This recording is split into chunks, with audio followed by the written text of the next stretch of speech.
In the neon-drenched winter of 2019, a whisper tore through Seoul's underworld that sounded like pure fiction. They said, Kenji Oh, the iron-fisted head of the Oh syndicate, had married a street dancer he caught trespassing in his private glass nest. Everyone thought it was madness. They thought the girl would be buried in the Han River by dawn. But they were catastrophically wrong. The marriage wasn't mercy. It was a heist disguised as devotion. And that dancer, she wasn't trembling in his spotlight. She was the one draining his empire dry. This is the jaw-dropping true story of the dance wager and the betrayal that left Korea's most dangerous man kneeling in the ashes. The song that poured from Kenji's phone was a weapon. It started with a classical string arrangement, deceptively elegant, before dropping into a bass-heavy trap beat that made the glass nest's geometric panels vibrate. Sarah recognized it immediately. A fusion track that required both the precision of a trained dancer and the raw instinct of the streets. He'd chosen it to watch her fail. She kicked off her boots. The cold marble bit into her bare feet, grounding her. Around the perimeter, Kenji's lieutenants stood like statues, their hands resting on concealed weapons, waiting for the stumble that would give them permission to end her.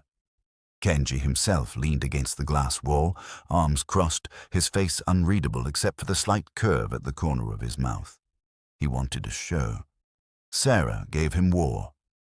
She began with ballet, her body unfurling into an arabesque so perfect it looked like defiance. Her spine arched, her arms carved through the air with the kind of control that only came from years of discipline. The classical strings wrapped around her like silk, and for 3 beats, she was everything refined and untouchable. Then the bass dropped. Sarah shattered the form. She hit the floor in a breakdancer's sweep, spinning on her shoulder blade, her legs whipping through the air in a blur of denim and fury. She popped up into a freeze, balancing on one hand, her body suspended in impossible angles. The trap beat pulsed through her chest, and she let it pull her into isolations, her ribcage snapping left while her hips rolled right, every movement a calculated chaos that made the guards shift uncomfortably. But she wasn't done. As the strings surged back, Sarah launched into a series of fouettes, her leg whipping around her body in brutal, flawless rotations. 12, 15, 20. She didn't stop until the music did, collapsing into a final pose with one knee bent, one arm extended toward Kenji like a blade offered hilt. First, silence. The kind that roared. Kenji pushed off the wall and walked toward her, his dress shoes clicking against the marble. He stopped close enough that she could see the ink curling up from his collar, close enough that she could smell gunpowder and expensive cologne. He reached into his jacket, and every guard in the room tensed. He pulled out a ring. Black tungsten with a single blood-red ruby. "You didn't stumble," he said, his voice low and almost amused. "You didn't even hesitate." Sarah looked up at him, her chest still heaving, sweat tracing lines down her temples. "I never do." Kenji slid the ring onto her finger. It fit perfectly, like he'd known her measurements all along. "Then welcome to the O Syndicate, Mrs. O. Let's see if you survive the honeymoon." The O Mansion wasn't a home. It was a beautiful cage, dressed in marble and bulletproof glass. Sarah arrived at dawn, still wearing yesterday's clothes, the black tungsten ring heavy on her finger like a shackle she'd danced herself into. Kenji's driver didn't speak during the 40-minute ride through Seoul's elite Gangnam district, and when the gates finally opened, Sarah understood why silence was the mansion's first language. Every angle was a camera. She spotted them in the ornamental trees lining the driveway, embedded in the fountain sculptures, tucked into the corners of the entrance portico. Tiny black eyes that followed her from the car to the front door, recording her hesitation, cataloging her breathing pattern. Inside was worse. The foyer alone had 6 guards positioned at strategic intervals, and their earpieces glowing faint blue. their eyes tracking her with the mechanical precision of men who'd been given a new asset to monitor. A woman in a charcoal suit appeared, her smile painted on. "Mrs. Oh, welcome home. I'm Minji, your personal attendant. Mr. O has prepared the East Wing for your comfort." "Comfort?" Sarah almost laughed. The East Wing was a glass-walled prison with a view. Her bedroom overlooked a Zen garden so perfectly manicured it looked fake, and through the floor-to-ceiling windows she could see 2 guards patrolling the perimeter in synchronized intervals. The closet had been stocked with designer clothes in exactly her size, tags still on, like Kenji had been planning this long before she'd stumbled into his glass nest. The bathroom mirror had a camera hidden in the frame. She found it within 30 seconds. Sarah sat on the edge of the bed and counted.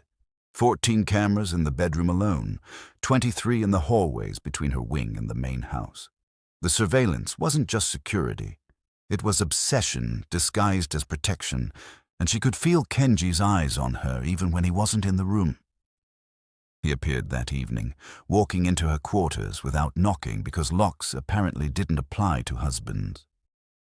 He'd changed into casual clothes, black slacks, and a white shirt with the sleeves rolled up, exposing the full scope of the tattoos that mapped his forearms like battle scars turned art. "Settling in?" he asked, pouring himself a drink from the bar she hadn't noticed was stocked with top-shelf liquor. "Your hospitality is overwhelming," Sarah said, not bothering to hide the edge in her voice. Kenji smiled, but it didn't reach his eyes. "You won the wager, Sarah. You earned my name, my protection, and my complete attention." He took a slow sip, watching her over the rim of the glass. "But don't mistake attention for trust. You're fascinating, which makes you dangerous. So, yes, I'm watching. Every breath, every move." He set down the glass and walked to the door, pausing at the threshold. "Sleep well, Mrs. O. Tomorrow, you meet the family." The door closed. The cameras kept recording, and Sarah smiled at her reflection, knowing that every lens watching her was another weapon she could turn against him. The wedding banquet transformed the glass nest into a war room dressed as a palace. 200 guests filled the space, all predators in silk and diamonds. Sarah wore a white kippah, with red embroidery that looked like arterial spray. Kenji sat beside her at the head table, his hand possessively on her thigh, a reminder she was both prize and prisoner. Park Dae-jung arrived late, carrying a crystal decanter of baijiu that cost more than most cars. "A gift for the groom," Park announced, his voice carrying across the room. "To celebrate new beginnings and old friendships." Kenji's jaw tightened, but he smiled.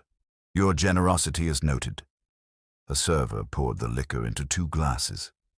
Sarah watched the liquid catch the light, but something felt wrong. Park's assistant wouldn't make eye contact.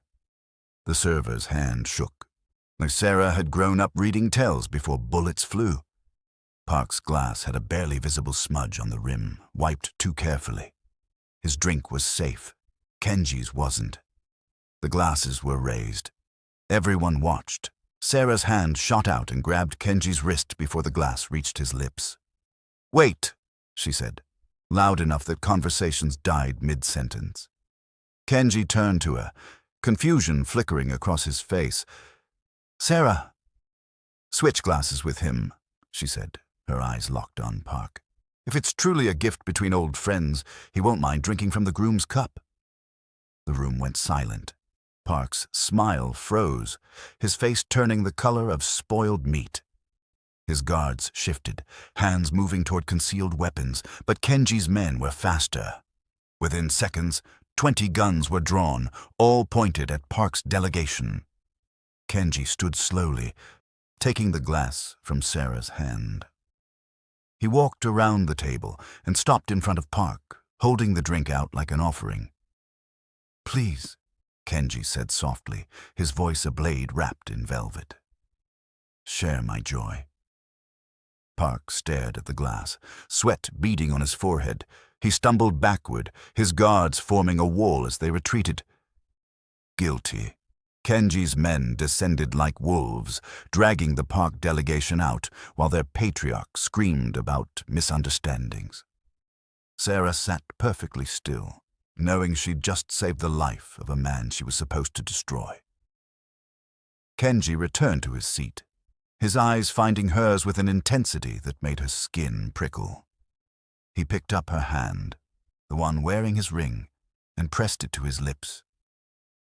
"You just became the most dangerous woman in Seoul," he whispered against her knuckles. And I think I'm starting to fall in love with you." Sarah smiled, tasting ashes. "That's exactly what I was counting on." Kenji took her to the firing range 3 days after the banquet, a subterranean facility that smelled like cordite and violence. Sarah expected guards and surveillance. Instead, just the two of them in a concrete tomb with a table full of weapons. "After park, you need to protect yourself," Kenji said, loading a Glock 19. "The next attempt will be close range and personal." Sarah picked up the gun, letting her hands shake just enough to sell inexperience. Kenji stepped behind her, arms encircling hers to adjust her grip. "Feet shoulder width, exhale when you squeeze." She fired. The bullet hit the target's shoulder, perfect incompetence. "Again," he murmured, hands sliding to her waist. "You saved my life, now let me save yours." 2 hours of his body guiding hers, his voice patient as he taught her sight alignment and trigger discipline. With each round, he touched her more. Shoulders, hips, the small of her back. Sarah felt him falling toward the woman he believed she was, fierce, loyal, dangerous in the right ways. When the session ended, Kenji pulled her close, his forehead resting against hers. "You're not what I expected," he said quietly. "I thought you'd be broken by now, terrified, but you're thriving." Sarah looked up at him, letting vulnerability flicker across her face like a mask she could wear and discard. "Maybe I was always meant to be here." He kissed her then, deep and desperate, and she kissed him back because the mission required it. But when his hand cupped her face, his thumb brushing her cheekbone with unexpected tenderness, something inside her chest twisted in a way that felt dangerously close to real. That night, while Kenji slept, Sarah slipped to his private office. The biometric scanner glowed blue. She pressed the film from his thumb against it. Accepted. Then the high-resolution eye photo from their kiss. Access granted.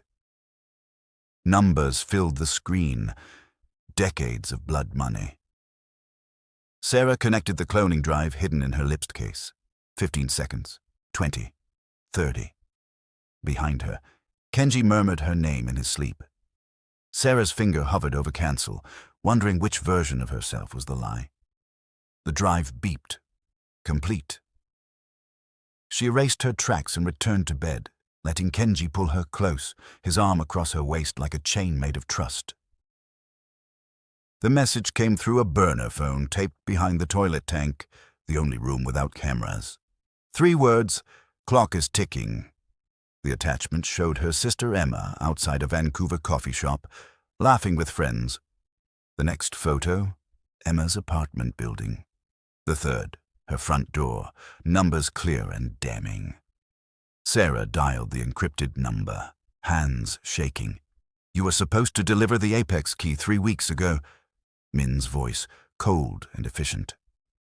"Our investors are impatient." "I'm building trust," Sarah hissed. "This takes time. You're taking too long. We think you're going soft." "I'm not." "Your sister has a nice life.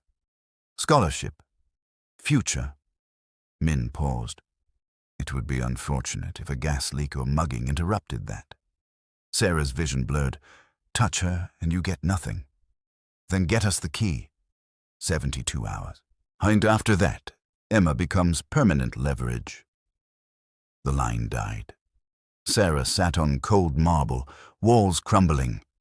The coalition had always planned to use Emma as a chain. She had 3 days to drain an empire. At dinner, Sarah watched Kenji discuss shipment routes, new lines carved around his tired eyes. When his chief left, Kenji took her hand. "You've been quiet," he said. "Something wrong?" Sarah forced a smile.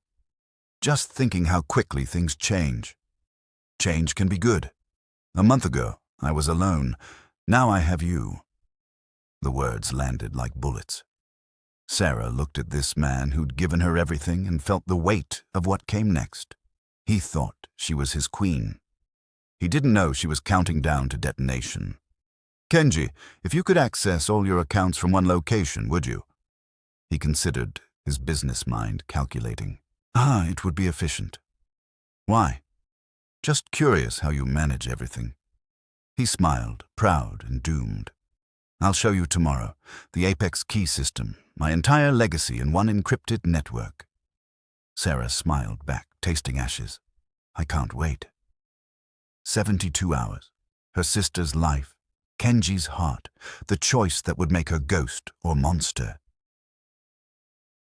Sarah just saved Kenji's life while her sister's safety hangs by a thread. Trapped between love and survival, the clock is ticking. Stories about women choosing impossible paths don't get told enough. If you stand with people forced to become what they fear to protect who they love, your subscription says this matters. Silent scrolling keeps stories like Sarah's invisible. Kenji took her to the vault at midnight, hidden behind a false wall accessible only through fingerprint, retinal scan, and a 16-digit code. Sarah committed every keystroke to memory. The vault was smaller than expected, barely a closet, with steel walls and a single terminal glowing blue. This was the heart of the O Syndicate, where every dollar lived in encrypted suspension. "This is the Apex key," Kenji said quietly. 30 years of work. Everything we built flows through this system." He logged in. The screen filled with numbers that made Sarah's breath catch. Billions spread across 17 countries, hidden in shell corporations, a financial empire that dwarfed most legitimate businesses. "Why are you showing me this?" Sarah asked, because she needed to hear him say it. Kenji turned to face her, vulnerable in the blue glow. "Because I trust you. Because you saved my life. Because I love you, Sarah. And love without trust is just another prison." Sarah felt something crack inside her chest. Armor she'd worn so long she'd forgotten her real skin. This man was handing her the knife and asking her to keep it safe. "I want you to have access." He pulled a slim black card from his pocket. "Full biometric clearance. If anything happens to me, if the vultures finally get their chance, you can access everything and disappear."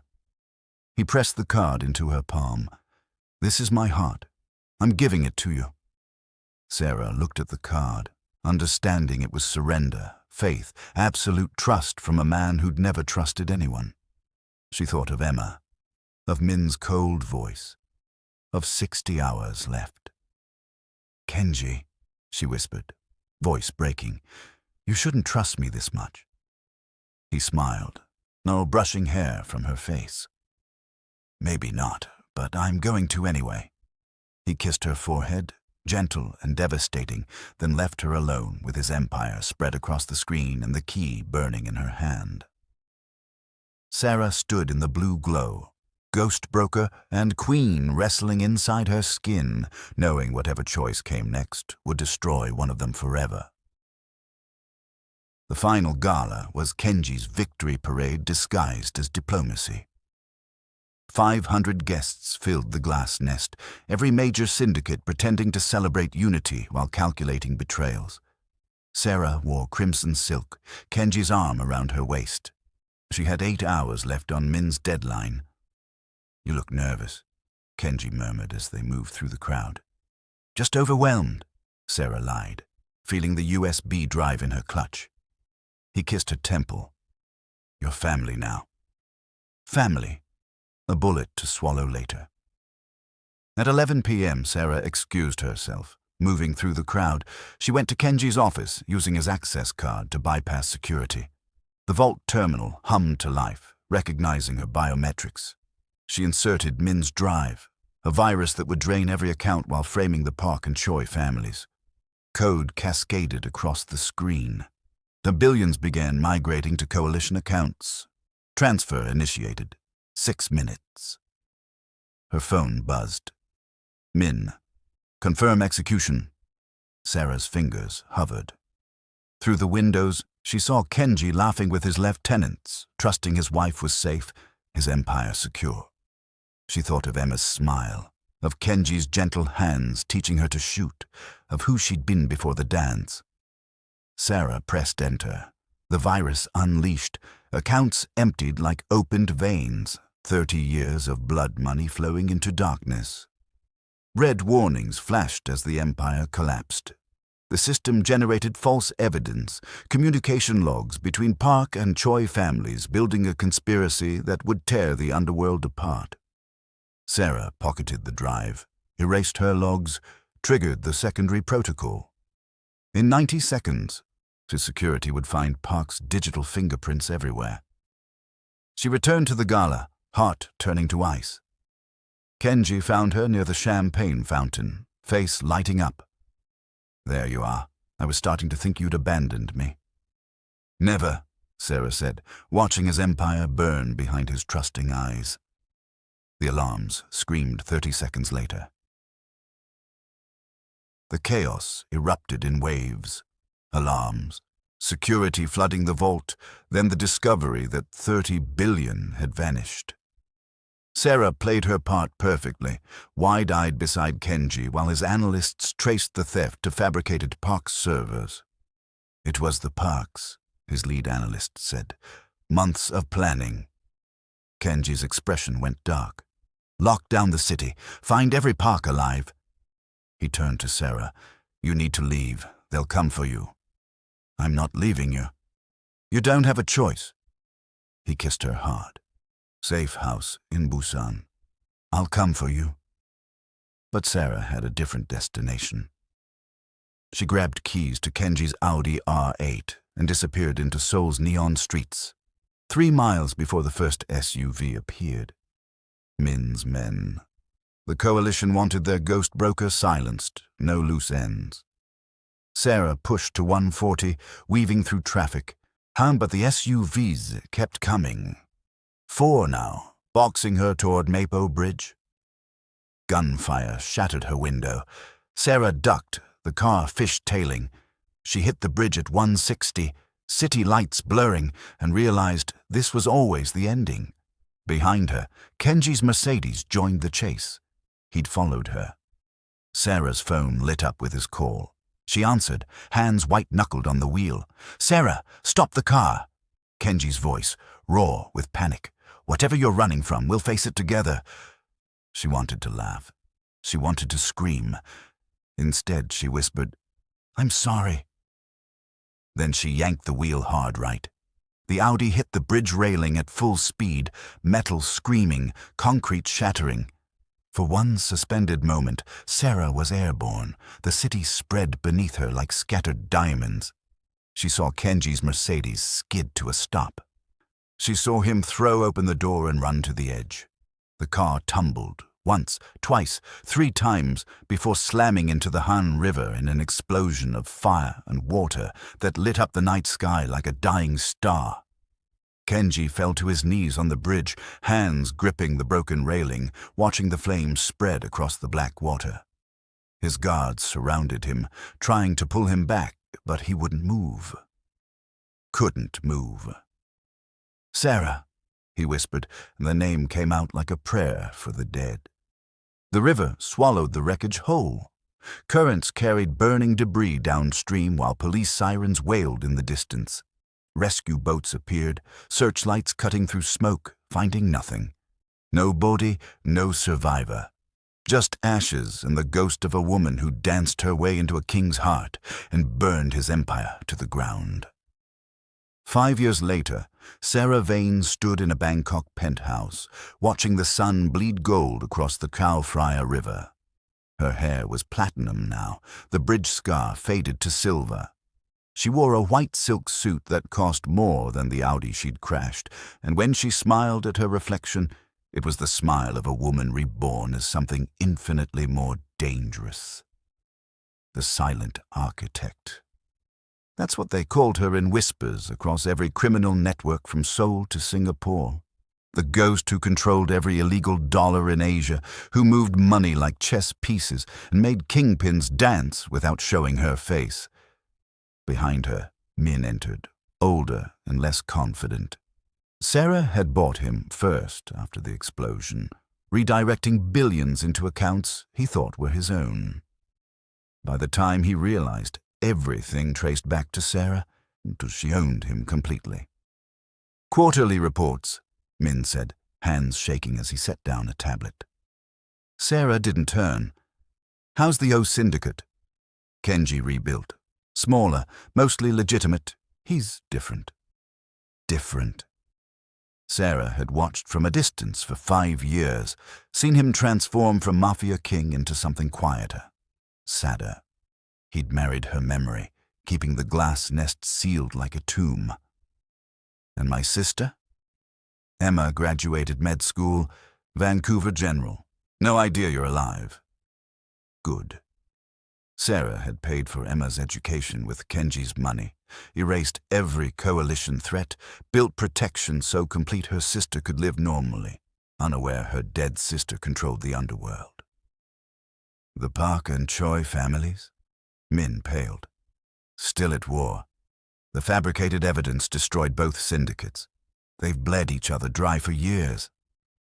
Sarah turned, her eyes cold and satisfied. Perfect. She'd done exactly what she set out to do. The coalition, bankrupt and scattered, the families that threatened her, destroying each other. Kenji, alive and transformed, his empire reimagined. And Sarah, invisible, untouchable, holding all the cards. "There's something else," Min said carefully. "Kenji's been asking questions about a woman in Bangkok markets, someone who looked like—" "He saw nothing," Sarah interrupted. "If he keeps looking, make sure he finds only ghosts." Min left. Sarah returned to the window, watching the sun descend. Somewhere in Seoul, Kenji was probably in his own tower, mourning a wife who'd betrayed him but never existed. The truth was worse. Sarah had loved him.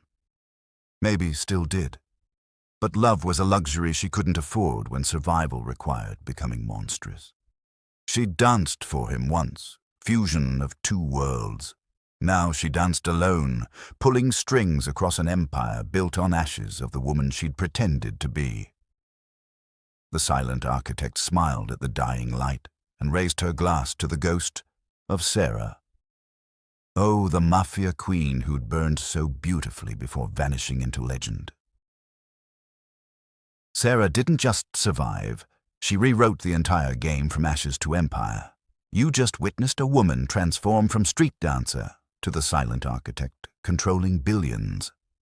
Stories celebrating strategic brilliance over brute force, where the victim becomes untouchable, need voices behind them. Your subscription isn't about access, it's about standing with narratives that show survival as power. Be part of the tribe that refuses to let these stories fade into silence.